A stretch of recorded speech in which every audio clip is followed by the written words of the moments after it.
جب حضرت عثمان غنی رضی اللہ تعالیٰ عنہ کا محاصرہ کر لیا گیا اور یہ خلافت کا آخری آپ کا دور ہے، 82 سال کی عمر تھی اس وقت آپ کی، اور یہ تاریخ کا دردناک باب ہے کہ حضرت عثمان غنی پر 40 دن تک پانی بند رہا۔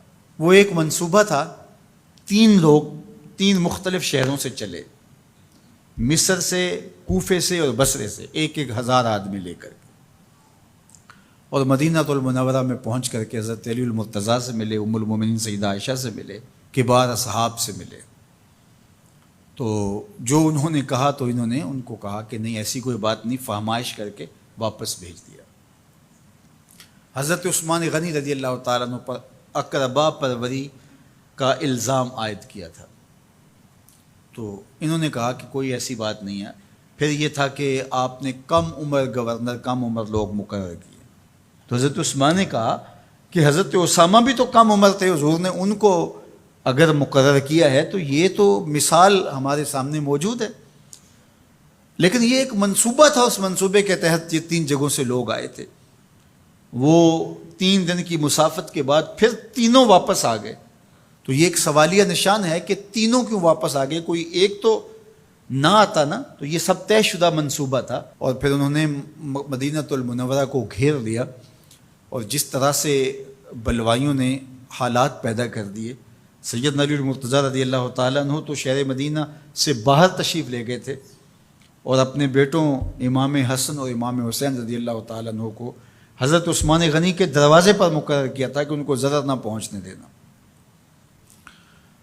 اب 700 صحابہ اجازت طلب کر رہے ہیں کہ آپ ان بلوائیوں سے نپٹنے کا میں جو ہے وہ اجازت نامہ مرحمت کریں، اور بہت سارے لوگ تو حج پہ جا چکے ہیں۔ 18 ذی الحج کا واقعہ ہے جب آپ کی شہادت ہوتی ہے، تو وہ حج پہ جا چکے ہیں، تو جو یہاں موجود ہیں وہ اجازت طلب کر رہے ہیں، لیکن حضرت عثمان غنی رضی اللہ تعالیٰ عنہ نے کہا کہ نہیں، میں ایسی اجازت نہیں دوں گا۔ رسول اللہ صلی اللہ علیہ وسلم کا حرم شہر مدینہ لوگوں کے خون سے لالازار ہو، یہ میں اس کو گوارا نہیں کرتا۔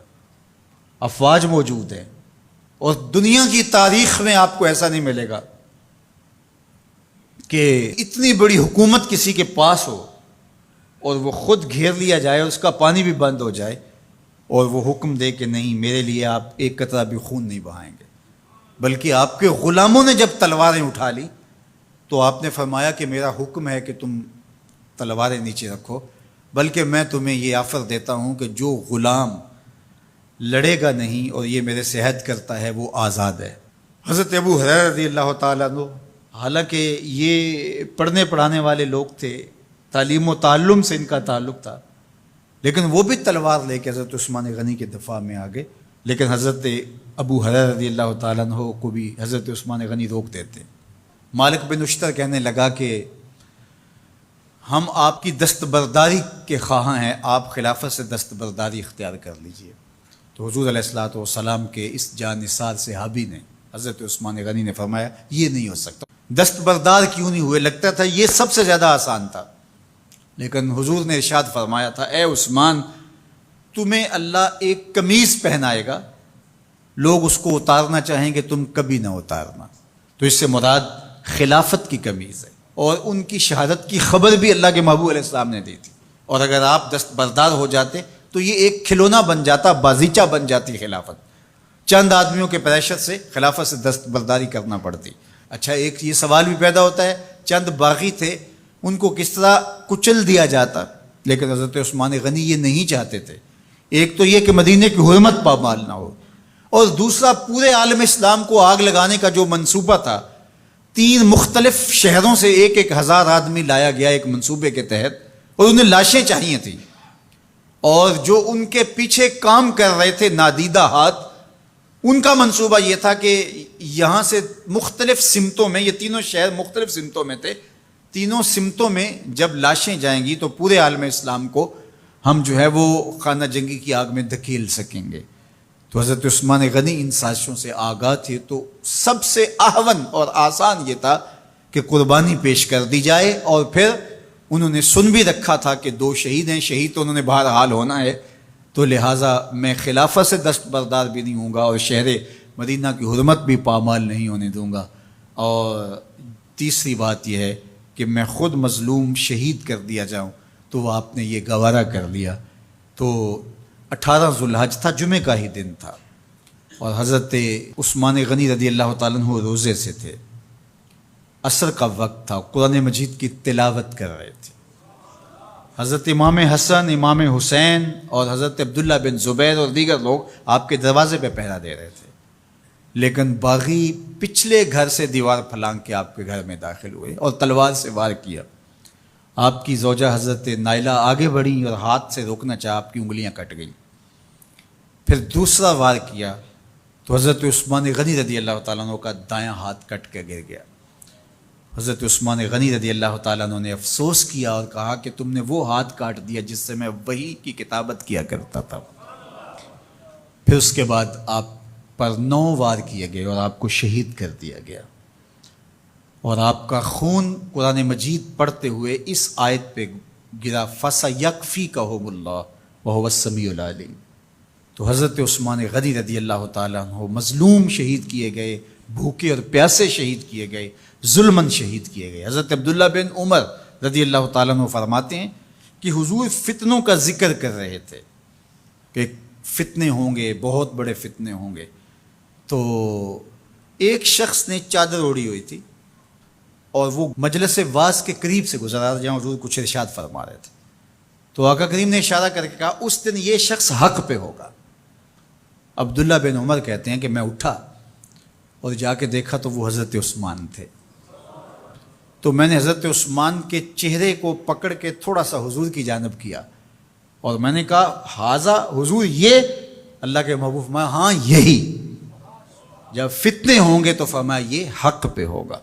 تو حضرت عثمان غنی رضی اللہ تعالیٰ عنہ حق کی راہوں کے مسافر، جنہیں حضور کی زبان سے شہید کہا گیا، اور شہید کسی کا انجام ہوتا ہے، تو حضور نے فرمایا یہ شہید ہوگا۔ شہید وہی ہوتا ہے جو بحالت ایمان اس دنیا سے راہ خدا میں اپنی جان قربان کرے۔ فرمایا فَإِنَّمَا عَلَيْكَ نَبِيٌّ وَصِدِّيقٌ وَشَهِيدَانِ، اے پہاڑ رک جا، تو جانتا نہیں تیرے اوپر اللہ کا ایک نبی ہے، ایک صدیق ہے اور 2 شہید ہیں۔ تو حضرت عثمان غنی رضی اللہ تعالیٰ عنہ عظمتوں کے مینار، اللہ اکبر۔ تو یہ حضرت عثمان غنی رضی اللہ تعالیٰ عنہ کا یہ کارنامہ تھا کہ آپ نے اپنی جان پیش کر کے امت کو جو ہے وہ فتنوں سے محفوظ کر لیا اور امت کو بچا لیا۔ حضرت عثمان غنی رضی اللہ تعالیٰ عنہ پہ کروڑوں رحمتیں، کروڑوں سلام۔ ہم آپ کی عظمت کو سلام پیش کرتے ہیں، عقیدتوں کا خراج پیش کرتے ہیں۔ حضور کی خدمت میں ایک جنازہ لایا گیا اور حضور سے عرض کی گئی حضور اس شخص کا جنازہ پڑھا دیجئے، تو حضور نے انکار کر دیا، کہا میں جنازہ نہیں پڑھاؤں گا۔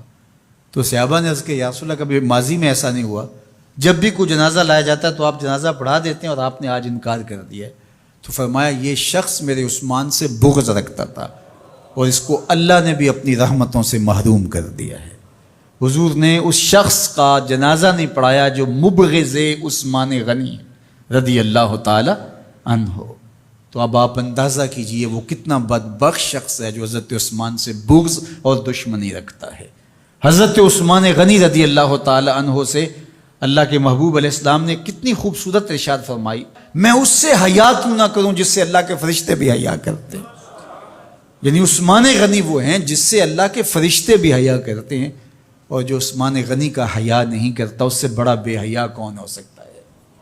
حاکم نے مستدرک کے اندر روایت ذکر کی ہے کہ بہت سارے صحابہ حضور کی بہت ساری خوبیوں کے مظہر تھے، اور سب سے زیادہ حضور کے خلق کے مشابہ حضرت عثمان غنی رضی اللہ تعالیٰ، اور خلق میں سب سے اونچا درجہ حیا کا ہوتا ہے۔ تو حضرت عثمان غنی رضی اللہ تعالیٰ عنہ حیا کے اس مقام پہ فائز المرام تھے جو انہی کا مقصوم تھا۔ اللہ ہمیں حضور کے اہل بیت، حضور کے اصحاب، بلکہ حضور کے در کی مٹی کی تعظیم بھی نصیب کرے۔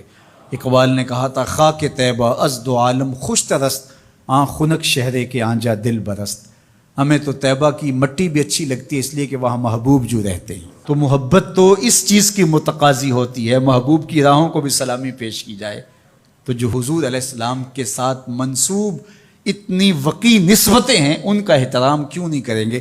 تو حضرت عثمان غنی تو داماد رسول ہیں، حضرت عثمان غنی تو ذو النورین ہیں، حضرت عثمان غنی تو حضور علیہ الصلوۃ والسلام کے محبوب اور حضور علیہ الصلوۃ والسلام کے پیارے ہیں، ان کو جنت کی بشارت دی گئی ہے، عشرہ مبشرہ میں سے ہیں، 4 جلیل القدر خلفاء میں ان کا نام شامل ہے، اور پھر حضور کی 2 صاحبزادیاں ان کے نکاح میں آقا کریم نے ان کو شہید خود قرار دیا، اور میرے اور آپ کے آقا و مولا نے کہا آج کے بعد کوئی عمل عثمان کو نقصان نہیں